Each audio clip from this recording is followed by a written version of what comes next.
everybody, welcome back to my channel. I hope you're doing really well. Welcome back to Vlogmas.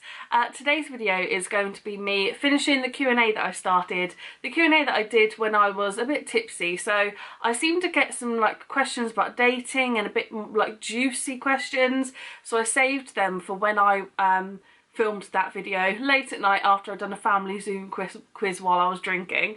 But I got like some other good questions about Christmas, about the future, about makeup and stuff like that, and I thought I would do another Q&A, which I'm doing now, which is just going to be called part 2 of my Q&A. Thank you honestly everyone who asked me a question. There were loads of you, so that was lovely. Let's get straight into it. I thought maybe we could start, I've got a few Christmas questions, so I thought I could just answer them and then we can move on to the other questions. So yeah, I'm excited. Hopefully you can get to know me a little bit better, but I've written them all in my notebook. Let's start with Christmas. First one is, what's your most memorable memory of Christmas and why? I've already had a little think about this one. I feel like I've got two, but when I think about my most memorable Christmas, I know what it is. I don't know how old I was. I was probably like 10 years old, and I was really into Sylvanian families. I swear, like, if I grew up nowadays, obviously I wouldn't have been into them, but I was still into Sylvanians and playing with the dollies until I was quite old. But, well, when I went to secondary school, my mum was like, you should really stop now. Like, you know, well, should we pass them on to your cousins, that kind of thing. But I loved it. I just loved babies and playing with the Sylvanian families, and oh, I love them now. Anyway, I one year opened all my presents, and then there was one big one left, and I opened it and it was this big Sylvanian family's house, and I was so excited. And I remember just my mum putting the stickers on all the little food items that you can put in the fridge, and trying to organise like which room was going to be which, and oh, it was just amazing. I loved that Christmas so much. So that's probably my most memorable one, and I feel like everyone had that gift like when we were younger, like that one gift that you really wanted and you got, and it was like the best gift ever. Let me know what yours was when you were younger, but mine was a Sylvanian family's house. Another like really big memory I have is just of every year when my parents were together, we would wake up, we would do our stockings, and we'd have to get ready for the day. And we always dressed quite smart for Christmas Day, so we'd get dressed, brush our teeth and all that kind of stuff, and my mum and dad would go downstairs and me and my brother would have to wait upstairs on the landing because they would set up the camcorder, and they had a little tripod, and they'd set it up at a specific angle, and it would just run all day basically. They'd keep like pressing record, so sometimes you can't see anyone in, but you can like hear the sounds and stuff. But anyway, we'd have to wait, and then they'd be like, okay, you can come down now, and we'd be like, oh my god, we can go downstairs, and see all the presents. It was just so exciting. So that's like a really big memory that I have as well. Someone has asked me, what's your favourite Christmas song? And I have to be honest, I can't commit to a favourite Christmas song because I have so many Christmas songs that I love. If you'd asked me a couple of years ago, I would have said it was It's the Most Wonderful Time of the Year by, is that Andy Williams? I can't remember. Anyway, I really liked that one. However, the one that maybe gets me the most is Driving Home for Christmas. That makes me feel really like warm and fuzzy inside. Someone else has asked me to describe my perfect Christmas day. I think it's the Christmas day that I normally have. I feel like I genuinely have the perfect Christmas day, except maybe I'd want to fit more in, which is crazy. I'm going to tell you my Christmas day really quickly. Everyone says my Christmas day is so manic and they can't believe it, and then I hear from people who don't really do much, or they stay at home and they just watch TV, and I'm like, wow. But I love my Christmas, but I know that some people just love chilling out. This is my Christmas. Sleep over my mum's Christmas Eve, wake up at my mum's. We do, it's my birthday on Christmas Day. We have a tradition. If it's your birthday, you stay in bed, everyone else brings your cake to you and sings happy birthday and gives you your cards. So I have to stay in bed, and about 8 o'clock they'll all come in, maybe 7:30. They all come in and sing happy birthday. Way! We go downstairs. I'm not going to say everything we do, but we do Christmas presents. Then we have a little break, and then my mum's like, are you ready for birthday presents? Then we do my birthday presents. Then we normally do something for lunch. Sometimes we've been out for lunch, sometimes we've had lunch at home. Then normally, in the afternoon, we go and see my dad, because he used to live really, really close. We'd go see him, we'd do Christmas presents, we'd have a little break, we'd do birthday presents, then we'd have the birthday cake, lots of cake. Then we'd be like, hey, Merry Christmas, happy birthday, la la la. Then we would go take all our presents to mum's house, then we'd walk to my nan's house, which again, very, very close. Go see Nan, exchange presents with Nan, probably see some cousins there at some point as well. Then in the evening, for the last few years, my auntie, who lives next to my Nan, does a games night. So loads of us go over there on Christmas evening and we do a games night, and it's honestly so cool, the games night. My aunt and her partner make, out of wood and all sorts, they make their own games. They do play your cards right, is that what it's called? They out of wood cut holes in the wood, and you have to bounce a ball, and whichever it lands in is how many points you get, and we're on a team, and there's raffle tickets, and there are 2 people who go to bingo throughout the year, and they collect all their free prizes and gifts that they get, and that's what we win in the raffle. And honestly, it's just amazing. Someone has asked me, what do you usually associate with Christmas and it makes your mood really Christmassy? In general, I'm a very Christmassy person. The things that get me, I get really excited for are when Costa come out with their Christmas drinks. That makes me feel really festive. Like once you can walk around and you've got a Christmas cup, that's exciting. When Christmas adverts start playing on the TV, I really like that. That gets me feeling Christmassy as well. I guess it's more when things start to be Christmassy and brands and companies and everyone starts to introduce Christmas, that's what makes me then feel Christmassy as well. They were all the Christmas questions, and now we're moving on to the other questions that I've got. Some of them are really similar, if not the same, so if I don't answer your question directly, I've probably answered one that's similar. So someone's asked, what's the best holiday I've ever been on? I haven't been on many holidays. I had this like fear of holidays. I had a bad holiday when I was 18 and it made me scared to go on holiday. And then I didn't go on holiday for 7 years, I think, 7 or 8 years. And then I went to Las Vegas with my dad, my stepmom and my brother. And that was probably the best holiday I've been on. One, because it was my first one in years and nothing bad happened. And 2, it was Vegas. Like, oh my goodness. You honestly don't know the half of it. Vegas is insane. The hotels are all based on different places and things, and they're huge, and you can't cross the road, you have to go over these bridges. And I went on stage with Penn and Teller and they did a trick on me, and they took my phone and they recorded it, and just honestly so much. The Venetian, how the inside of the Venetian looks like it's outside, and the gondolas that are going around the hotel, oh my goodness, it's just amazing. And it's one of those places that you can go to for a good few times and you can have completely different experiences, and I would love to go back. So Vegas was my favourite. Someone's asked me what my favourite scented candle is. The scent that springs to mind, even though I've kind of gone off Yankee Candle a bit because they're in jars and they're 1 wick and that's bad for soot, whereas if you have shorter, wider candles with multiple wicks, it's better. However, the scent I love is called something like Sweet Mulberry and Fig. Something to do with mulberry and fig from Yankee Candle is a beautiful scent and I love it. Someone asked me this really good question. They said that they often compare with their friends what they thought their life would look like and what it actually looks like. And they said, what did 18-year-old Kayleigh have planned for her 20s and how different is it to life now? Which I thought was such an interesting question. Okay, I've had to have a little think about this. When I was 18, by then I decided I wanted to foster, but I think I was still, I'm still kind of open with children, but I still thought that I would have my own children. I thought that by now I would have had a couple of children maybe. I probably would have thought that I would have started fostering by now and I would have been in a really long-term relationship.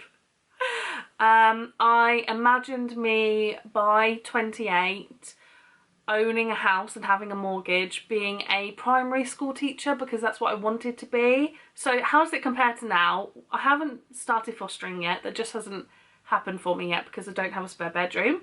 I have actually spoken to the council about, you know, potentially having a 2-bed place, but they piloted something and it didn't work. But I will try and foster at some point. I don't have any children and I'm unsure whether I do want any children. I'm not in a long-term relationship. I'm not a primary school teacher, but I do actually work for the council and almost look after primary schools that are on my caseload.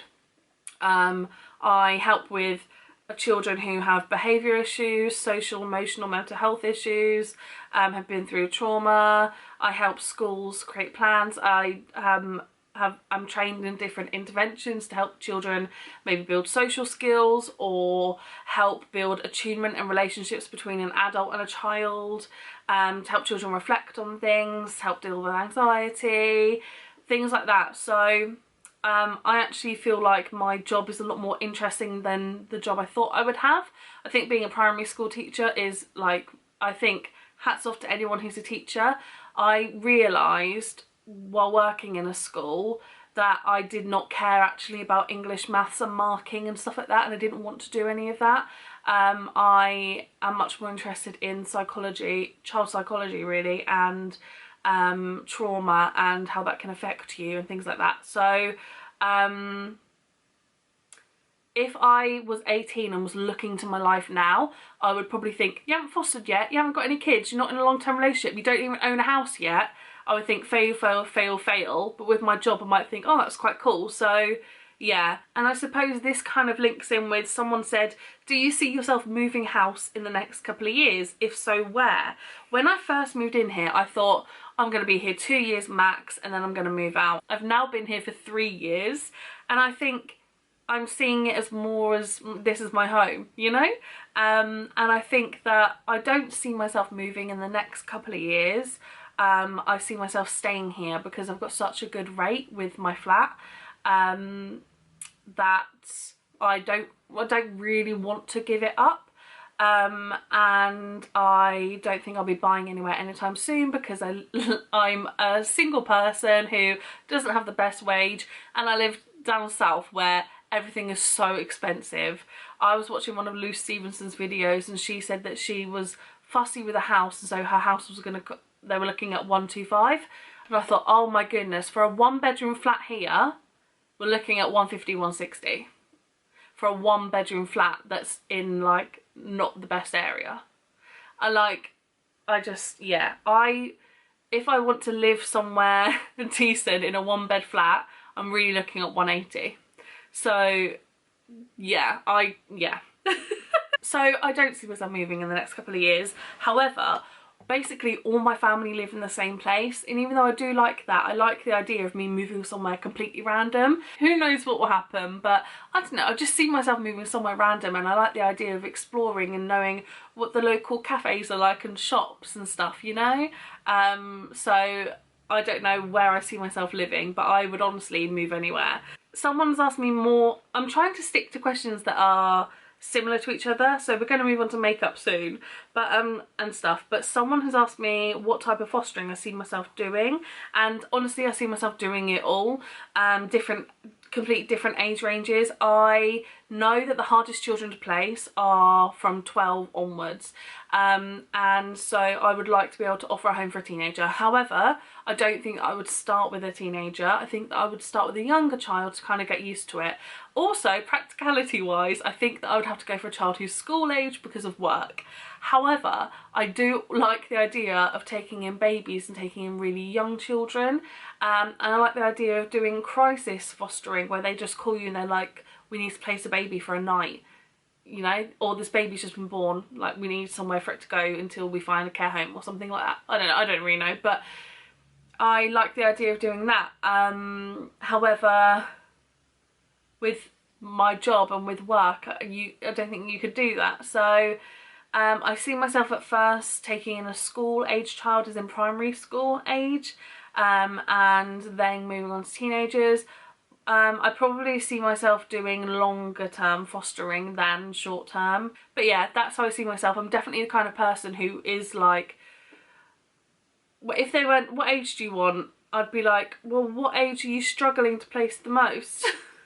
Like, I want to help the most, you know what I mean? But I think that I would probably start with younger at first and kind of get used to the process and stuff before taking on an older child. But I would feel more helpful taking on an older child, because I bet that feels crap to be older and feel like no one wants to take you on because you're a teenager. I bet that feels awful. So yeah. Someone's asked me if I ever come across someone that I know on Tinder. I love that question. I am not on Tinder, I'm on Bumble, and I have a Hinge account and I have a Happen account, but I'm never on them. I'm always on Bumble. And I've joined Facebook dating actually, so I'm on those two. Yes, I have seen people that I know, and sometimes I just swipe right to see if they swipe right and if we match, and then it's like a bit of a confidence boost. A lot of the time there's someone I dated once or twice, it didn't work out, and then a few months later I see them again, and then I'm like, I wonder if they still fancy me, that kind of thing. That actually happened the other day to me, to be fair. And then he texted me, so he still had my phone number. Anyway, yes, I think it's funny. I don't find it awkward at all. I see people from school and maybe I find that a little bit awkward because I'm like, oh, they're seeing what I'm looking for and stuff like that. And my most recent ex-boyfriend, his best friend comes up a lot. And sometimes I think, shall I just swipe right and see? But I wouldn't do that because I just don't fancy him. But maybe if I did fancy him, I might just see, because I think that's funny. But yeah, I think it's funny when you see people that I know.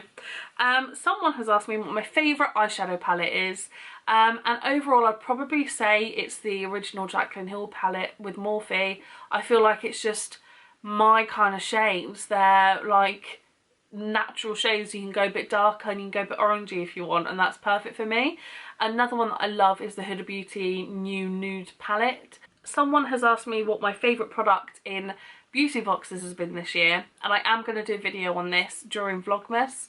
I have done it for the last couple of years where I've looked back and I've picked my favourite products and my worst products that I've received, so I will do that, so wait and see. Someone's asked for my favourite makeup brand, my favourite skincare brand and why, and then someone else has said what's the top 3 brands of 2020 for you. I feel like I just can't commit to any of these answers. Favourite skincare brand, I really don't know, and I've only really just started getting into it. At the moment, I would probably say The Ordinary is a really good brand because they're really simple. They have some good basic stuff and they're affordable. However, I hear so much about other brands. I want to try more Sunday Riley. I want to try more Kate Somerville and Medicate. And I want to try more Oskia. There are more high-end brands that I really want to try more of. So I don't have a favourite skincare brand. I'd probably just say The Ordinary. Favourite makeup brand, again, I'm the same. At the moment I've kind of got a bit of an obsession with Charlotte Tilbury where I want nearly everything. So I'd probably say Charlotte Tilbury is one of my top brands of 2020. Okay, I'd say Charlotte Tilbury, I'd say Huda Beauty, and then I'd say Yes To, because their cleansing balm and their grapefruit acid pads have been really, really good. So Charlotte Tilbury, Huda Beauty and Yes To. Someone's asked for my favourite product from Lush, and I'm going to have to say, off the top of my head, it's probably Snow Fairy Shower Gel, because I love it. But it's also probably because it only comes out at Christmas time, so it's more exciting when it comes out. But that is my favourite product. My favourite bath bomb is the Golden Wonder one, which is the one that looks like a present. And I think the Candy Cane reusable bubble bar is so good for the money because it does so many baths. So yeah, my favourite is Snow Fairy Shower Gel. One question is, what are your YouTube goals? And I think that's really interesting. Sometimes I think, oh, wouldn't it be good if this was my job? You know, my full-time job. However, when I think about it and everything that comes with it, like, would I get sponsored content for Instagram? And I feel like I'm so inconsistent with my Instagram, and I'd have to be more consistent with it and stuff like that. And The uncertainty of it, I'm not really sure about. So yeah, plus if this was my full-time job, I honestly wouldn't feel useful. I feel like all I really want in life is to help people, and I wouldn't feel useful unless I was, you know, you could use your platform maybe to raise money for things or to spread awareness of certain things and that kind of stuff. However, yeah, I wouldn't really feel like I had a very useful, helpful job. And obviously I know some people will disagree with that, and some people will say that YouTube's really helped them, and you know, it's helped me as well. But yeah, I feel like YouTube being my job would be really cool. However, I would feel like something was missing, and that's me having direct work with someone and seeing improvement in them. So I like the idea of having a job maybe part-time and doing this. Anyway, I'm kind of going off on one, but YouTube goals, I really don't know. I mean, I've only recently hit 1,000 subscribers, which I thought was like, wow, I've done that. I've hit 1,000 subscribers. That's crazy. And to me, like 10,000 seems like so much that if I had to pick a goal, I would pick one day maybe I might get to 10,000 subscribers. But I don't see it going further than that. I just see it as maybe one day I might hit that number and that's it. I don't want to be big and draw hate or anything like that. I feel like the bigger people get, the more hate they get, and it's just not worth it. I'd rather just make the random videos that I want to make. One question is, what's your favourite song from any musical? I don't think I can answer that. Off the top of my head, On My Own from Les Mis is a song that I've sung a lot over however many years. So maybe that one. It depends what mood I'm in. Like if I'm sad, I love You Matter to Me from Waitress the musical. If I want a confidence booster, I love Don't Lose Your Head or All You Want to Do from Six the musical. There's some great ones in Heathers again, depending on which mood you're in. I feel like I'm obsessed with all of them in Hamilton at the moment. So I'd probably say my all-round favourite is On My Own for sentimental reasons, like because I've loved it for so long. This question I haven't thought about, but I feel like I should think about before I answer it, but I'm not going to. It's, what's your most valued and important lesson that you've learned from life until now? I've just had to take some time there to write things down because I ended up going off on a tangent and listing activities, but really the main lessons I've learned in life, even though I haven't really thought about this properly, and I'll probably think of other things that I found to be more important, but lessons that I've learned in life are to find more motivation and try and be happy. I've needed to find myself a purpose in life, and mine is to help people. A lesson in life is that only you are there for you, and you've only got yourself at the end of the day. Plus you have to live with yourself for the rest of your life. So be kind to yourself, love yourself, get to know yourself, know your self-worth, protect yourself and be strong. Like I just feel like we really need to have a better relationship with ourselves. Another lesson that I've learned is that holding grudges and hating on someone because of things that they've done only hurts you, and actually over time, this is something that might happen over time, but letting things go is just so much better. You don't have to tell someone, you know what, I've decided to forgive you or anything like that. But it's not even necessarily about forgiveness, it's just letting it go and letting it not cloud your thoughts anymore in your mind, because living with hate just, it's horrible. And then the last lesson that I've written down is something that I only learnt really recently, and about a year and a half ago I was seeing a therapist for my anxiety, and she told me that you don't have to take in everything that other people project to you, and you can limit like people's access to you and your thoughts. And I was like, wow, whether that's someone is saying derogatory things to you or they have a negative opinion of you, you can just, you don't have to take it in. You don't have to try and change people's opinions of you and change their minds of you. You don't have to prove yourself to anybody, and just that, no, that I don't need to cloud my thoughts with what you think of me, when actually I don't actually, when I think rationally, I don't actually care what you think of me, so why does it keep me worrying? Like, I don't have to take it in. Same with if someone has an issue and it's something that you can't fix, or they're always finding themselves in this certain situation, you're like, here we go again, and they don't take your advice, or anything like that. You don't have to take that in. You don't have to try and fix someone else in their life, even if someone might not think that they've got an issue or they've got a problem with something, but you're like, oh, you know what, your life would be so much better if only you meditated. Do you know what I mean? Like, we don't have to try and fix other people's lives. Like, you don't have to be up until 4 AM worrying about someone and how their life can be better, and how if only they weren't with their partner, for instance. Like, at the end of the day, we can't change people, and we don't, things that they're projecting and that's going on in their life doesn't have to keep me awake at night. Does that make sense? I hope that makes sense. I found myself in a situation after my therapist was talking to me about this stuff. There's someone in my life, I'm not going to go into it, but my therapist said, why don't you bring up a conversation, tell them how they make you feel. So I started this conversation, it didn't go well. So then my therapist said, actually, okay, fair enough. They're not going to listen, they don't want to have that conversation, they're not ready to have that conversation. That's fine, but you don't have to take on anything that they say. And then I found myself in a situation with this person where they made some comment about me, and then I physically said, okay, that's what you want to think, that's fine, but I don't have to take that on board.